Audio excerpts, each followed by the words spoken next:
The WNBA just pulled the strangest magic trick of the season, making its brightest star disappear. A slick new phone case deal dropped this week. 8 league faces splashed across glossy mock-ups, the Players Association logo stamped in the corner, and a hashtag urging fans to rep your favorite.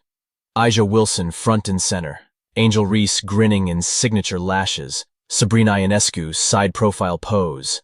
Everyone you'd expect, except the one player who actually sells out arenas on name recognition alone. No Caitlin Clark. No explanation. That silence hit the fan base like a pie to the face, and the mess is splattering everywhere.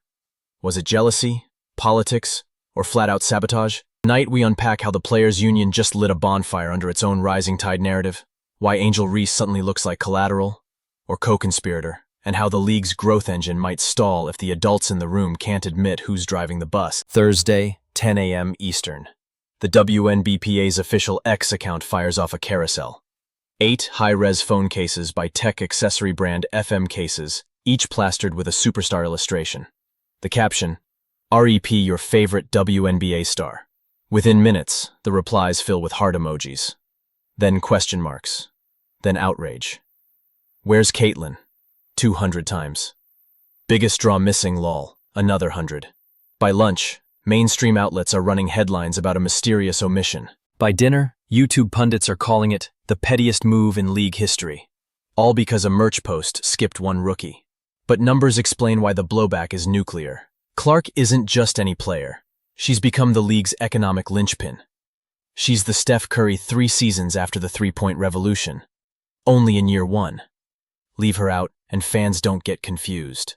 They get suspicious. By dinner, YouTube pundits are calling it the pettiest move in league history. All because a merch post skipped one rookie. But numbers explain why the blowback is nuclear. Clark isn't just any player. She's become the league's economic linchpin. She's the Steph Curry 3 seasons after the three-point revolution. Only in year 1. Leave her out, and fans don't get confused. They get suspicious. Start with attendance. Fever road games sell out faster than Taylor Swift tour stops. Teams that average 6,000 in 2024 now cram 14,000 after Clark's rookie schedule hits. Local news stations in markets that never ran W highlights lead their broadcasts with her pull-up threes. TV, when she plays, national ratings spike by more than 50%. When she sat 5 games with a quad strain, the league's average viewership dropped from 1.1 million to around 500K. Those aren't fluctuations. They're free falls off a cliff. Jerseys? Her all-star kit sold out in under 20 minutes. Wilson branded 3-ball with her silhouette? Gone in half an hour. She broke 850 career points faster than any guard since Cynthia Cooper, and did it before July. So when fans scroll through 8 cases and don't see Clark, they smell something off. The simplest defense for the union would be, Caitlin passed on the project. Yet nobody says that. No tweet, no agent statement, no conflict with a pre-existing Nike clause. Just silence, and silence breeds theories. Social media sleuths dig up the WNBPA's flat fee licensing structure. A brand pays one lump sum. The union chooses which athletes to front. That means the player's own leadership probably curated the list. 2 aces, 2 Liberty, plus Wilson, Reese, and a rookie who hasn't played a second of pro ball. Paige Buchers. All fine choices, till you remember Clark owns 70% of the league's buzz by herself. Excluding her isn't a neutral decision, it's a statement. One narrative says veterans feel overshadowed. Clark's rookie salary is peanuts, yet she hogs every highlight show. Some older stars spent a decade grinding for half the press she got in one college month. Jealousy? Perhaps, but it's also human. The union's executive committee skews veteran heavy. Maybe electing to spotlight anybody but Clark is their quiet reminder that dues still matter. Trouble is, fans don't buy tickets for unwritten rule etiquette. They buy to watch logo bombs from 34 feet. If leadership chooses pride over profit, the next TV contract won't be as cushy as execs hope. The league's marketing team loves the tension between Angel Reese and Caitlin Clark. It's Magic Bird 2024, Social Media Edition. To stoke both sides, maybe you amplify Reese right when Clark's star seems brightest. Keep the debate raging and 2 fan bases engaged. Makes sense on a whiteboard. But real commerce says otherwise. Reese's triple-double on 28% shooting didn't top 1 million eyeballs, whereas Clark's 32.98 returns sparked a ratings wave. Audiences aren't fooled by forced parody. They gravitate where the action is. Dimming Clark's bulb doesn't make Reese glow brighter. It simply darkens the room. Players surrounding Clark have whispered about revenue splits. She generates outsized dollars, but league and union deals still cut cash evenly. Some execs worry if brands keep funneling endorsement money solely at Clark, locker room harmony fractures. So they push collective projects that purposely showcase breadth. Still, breadth without star magnets sinks merch. NBA learned it in the 80s. Sell the face, lift the league.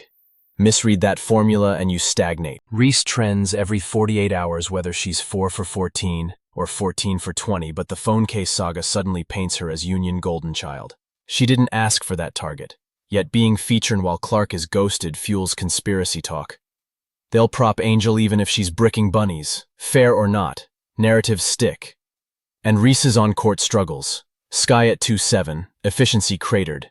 Amplify the optics that politics beats performance. The rivalry sells only if both sides produce. If Reese doesn't hit a higher gear, forcing equality in marketing feels like a sham. Fans resent whichever side didn't earn the billboard. Amid the uproar, a viral X post claimed Clark's comeback drew 21 million viewers. It was from an account labeled parody, yet blue-check media outlets quoted it before deleting. That blunder says everything. The ecosystem is primed to believe any staggering Clark metric because actual numbers already border unbelievable. Fake or not, the tweet's reach underscored what the league risks by muffling her presence. People crave the Clark effect, real or exaggerated. Imagine walking into Nike's boardroom and telling execs, "We're running a product line without our LeBron analog." That's what the WNBA just did. Clark's case would outsell the next 3 players combined. And, here's the kicker, fans buying hers often add another stars as a bundle. Rising tide, extra money for everyone. Instead, the union bet on egalitarian optics and likely sliced potential revenue in half. Brands notice. Future partners might sidestep union-wide deals and negotiate one-on-one with Clark, skimming money away from the collective. Short-term message discipline, long-term financial leak. League HQ whispers frustration. They've spent 18 months pitching networks on Clark's arrival. She'll spike ratings, justify higher rights fees. It's working, until the very players she boosts seem intent on minimizing her. Sponsors don't invest in internal power plays, they invest in ROI. If internal politics continue to overshadow the cash cow, networks wonder whether the W is still a sure bet or another niche property shooting itself in the foot. Die-hard supporters of other stars cheer the WNBA's stance. See, it's not the Caitlin Clark League, but casual fans, the ones you need for double-digit growth. Tune in for spectacles, not solidarity campaigns. Tell them their favorite reason for watching isn't part of the merch story and they shrug. Maybe drift back to NBA Summer League or MLB pennant races. Momentum is fragile. Losing it over posture would be a cell phone of historic proportions. The union's best play? Issue a straightforward statement. We offered Caitlin, scheduling conflict, hope to include her next wave. Even if that's spin, it cools conspiracy fires. Otherwise, the silence invites every jealous, petty, anti-rookie theory to thrive. Exactly the locker room vibe that tanks chemistry and viewership. Meanwhile, Clark's camp could ink a direct-to-consumer accessory line tomorrow. Cut the union out and rake 7 figures while fans flash her face on cases anyway. If that happens, the WNBA forfeits not only money, but control over the narrative. Viewers now hold rare leverage. They can boycott the phone cases until Clark appears or flood the comments demanding transparency. Corporations read sentiment metrics. If sales flop and social numbers scream, "Where's Caitlin?" FM cases will ring the union in a hurry. Money talks even louder than 34-foot threes. This story isn't about plastic accessories. It's about whether the WNBA wants to sprint into mainstream relevance or jog in place. Every league that leapt from niche to powerhouse did so by spotlighting supernovas. Jordan, Serena, Tiger. Jealousy existed, but officials parked it outside arena doors. Here, the gatekeepers seem content dimming the very bulb lighting their arena. The W says it wants growth. Growth is staring them in the face, gripping a Wilson logo ball, waiting for a phone case cameo. Caitlin Clark is the rising tide lifting every logo on every jersey. Shut her out, and that tide recedes, exposing sandbars of petty politics and small-minded decisions. The WNBA can champion unity all day, but unity without revenue fizzles. Fans see the snub, sponsors see the snub, Even Angel Reese supporters quietly admit the optics stink. The league stands at a crossroads. Embrace the phenomenon rewriting its record books, or keep tripping over egos until the mainstream window closes. So what's your verdict? Did the players' union let jealousy steer the wheel?